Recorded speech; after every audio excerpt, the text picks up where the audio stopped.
Chai, I am your Jonny SINSE.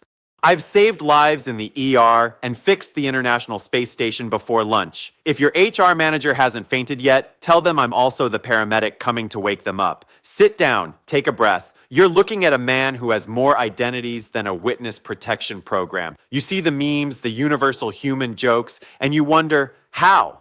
I remember my first interview. The HR lady asked for my background, and I handed her a book thicker than the Bible. She saw astronaut, plumber, and brain surgeon on the same page and started breathing into a paper bag. I told her, don't worry, if you pass out, I've got my nursing degree right here in my back pocket. People ask me when I sleep. I don't sleep, I just buffer between costume changes. My life isn't a career, it's a 24/7 episode of The Sims played by a chaotic god. I don't have a morning routine. I have a casting call with my own reflection to decide which hero the world needs before the coffee gets cold. Step into my dressing room. You see these racks? They aren't just clothes, they are stolen lives. I remember standing in front of the mirror 3 years ago, holding a stethoscope in my left hand and a pizza delivery cap in my right. Most people wake up and ask, what do I have to do today? I wake up and ask, who do I have to be to survive? I looked at that white lab coat, crisp, sterile, authoritative, and then at the greasy cap of a hustler. I realized then that the world doesn't see me. It sees the fabric, it sees the badge, it sees the hat. I felt like a ghost haunting a textile factory, a man without a face who could borrow any soul he wanted as long as the zipper worked. I realized that if I could master the costume, I could master the world. Listen, the HR Bihash meme didn't start because I'm a genius. It started because I understood a secret the rest of the world is too scared to admit. The clothes make the man, but the man makes the legend. The tactical wardrobe. Most people have a work outfit and a home outfit. I have a theatrical warehouse. My biggest daily struggle isn't performing the surgery or landing the plane. It's the sheer logistical nightmare of remembering which shoes go with which lie. There is nothing more awkward than showing up to a high-stakes plumbing emergency wearing a pilot's hat. You'd be surprised how fast people lose faith in your ability to fix a leak when they think you're about to fly their bathroom to 30,000 feet. The uniform superpower. When I put on that doctor's coat, my back straightens. My voice drops an octave. I start using words like cardiovascular and prognosis as if I didn't just spend all night watching cat videos. The uniform is a cheat code. It grants you instant access to rooms you haven't earned the right to be in. I've walked into high-security laboratories just because I was carrying a clipboard and wearing a lab coat. No one asks for your ID when you look like you're about to save the world.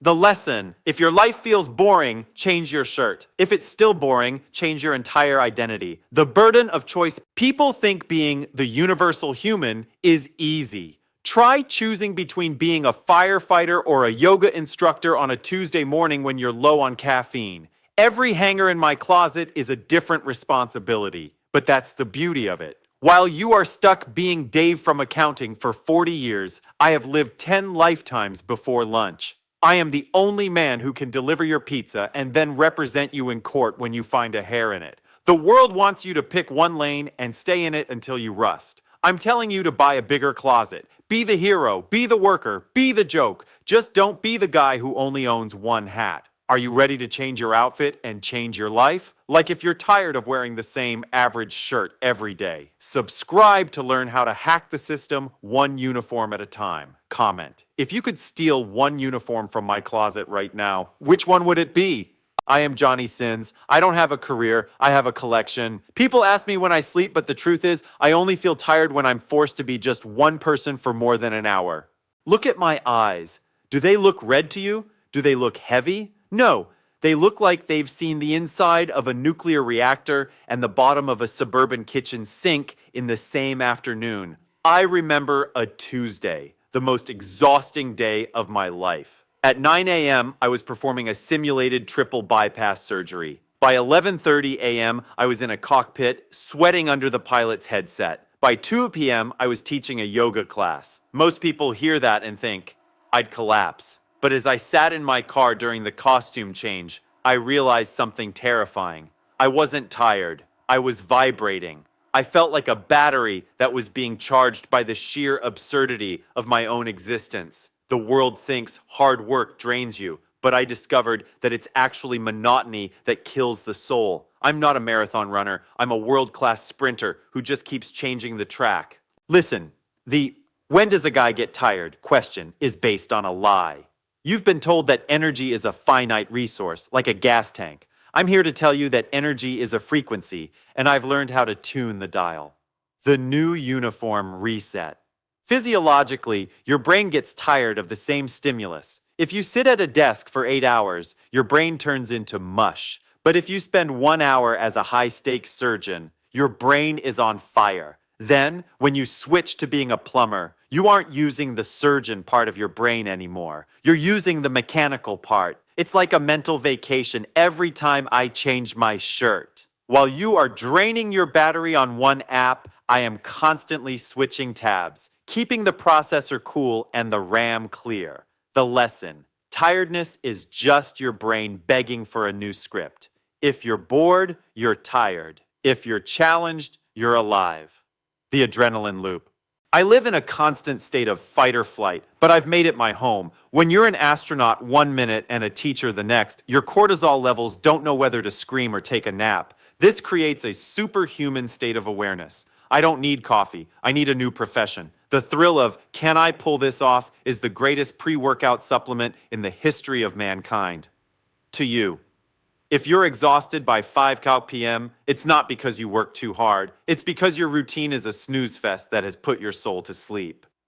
The meaning battery. Why does the HR manager faint? Because they see a man who has found a way to bypass the system.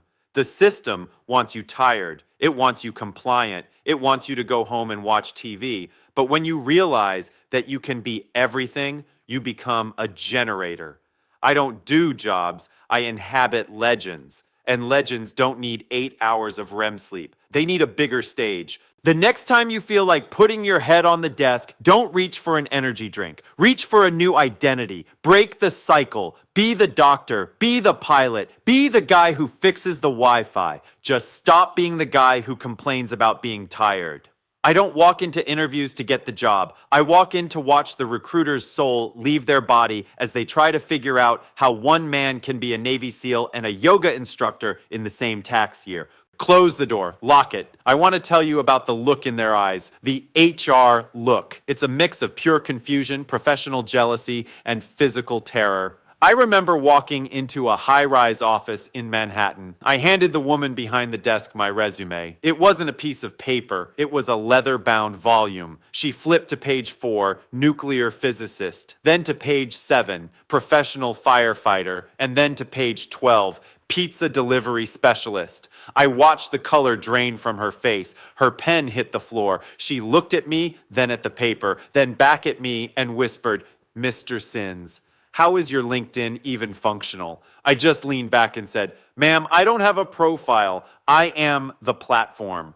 That was the moment she reached for her smelling salts. The HR bahosh, HR fainting phenomenon isn't a joke. It's a symptom of a world that is terrified of someone who refuses to be put in a box. When you have everything on your CV, you aren't an applicant anymore. You are a glitch in the matrix. Most people spend years agonizing over a gap in their resume. "Oh, I took 3 months off to find myself." I have the opposite problem. My resume is so dense, it has its own gravitational pull. If I put every job I've ever done on a single sheet of paper, the font would be so small, you'd need a microscope to see that I'm also a certified microbiologist. The HR manager's brain is programmed to categorize you. You are an accountant. You are a salesman. When I show up, their internal software crashes. I am the error 404, career not found, because I am the entire operating system.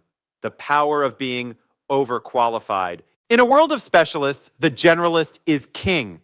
When the HR manager asks, "What can you bring to this company?" I don't give a boring answer about teamwork. I tell them, "I can represent you in court, fix the servers, perform emergency surgery on the CEO, and fly the corporate jet to Vegas, all before the 10 a.m. coffee break." That is true power. It's the power of being indispensable. When you are everything, you can never be nothing. The lesson: build a skill set so diverse that the world physically cannot categorize you. Make them fear your potential. The interrogation of the impossible. Sir, how do you find the time? They ask. I tell them time is a social construct for people who only have one identity. If you are a doctor for an hour, you've lived a doctor's life. If you're a cop for the next hour, you've lived a cop's life. By the time the HR manager finishes their lunch, I've had 3 midlife crises and retired 4 times. To you. Build a resume so long that it doubles as a roll of wallpaper. Don't just apply for the job. Make the job irrelevant by being bigger than the company. Next time you're nervous for an interview, remember me. Remember the man who walked in as a plumber and left as the chief surgical officer. The person across the desk from you is just a gatekeeper. You are the storm that blows the gate off its hinges. Are you ready to make the recruiter pass out? Like, if you're ready to become a human glitch, subscribe to the Legends curriculum. Comment, what's the most impossible combination of jobs you'd put on your dream CV? I am Jonny SINSE. I don't look for work. Work looks for me, and then it faints.